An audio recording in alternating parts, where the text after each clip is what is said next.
Hola amigos, bienvenidos a Mundo Transfer.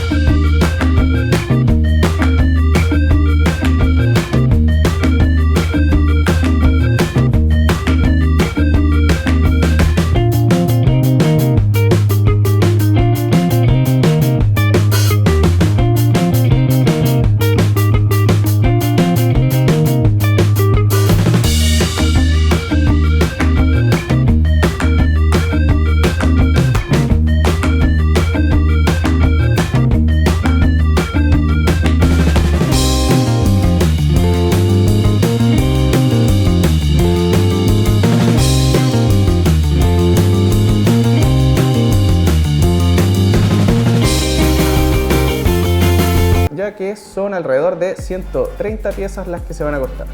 Otro consejo a considerar es hacer el corte de madera en un lugar con buena ventilación y siempre estar monitoreando el proceso, ya que no podemos descuidar la máquina trabajando por cualquier eventualidad. Ya con las piezas cortadas, lo ideal es tener el mapa de ensamblaje, como es en mi caso, que venía digitalmente. Debido a que el diseño tiene bastantes piezas pequeñas, aparte de encajarlas, las pegaremos con pegamento líquido de secado rápido.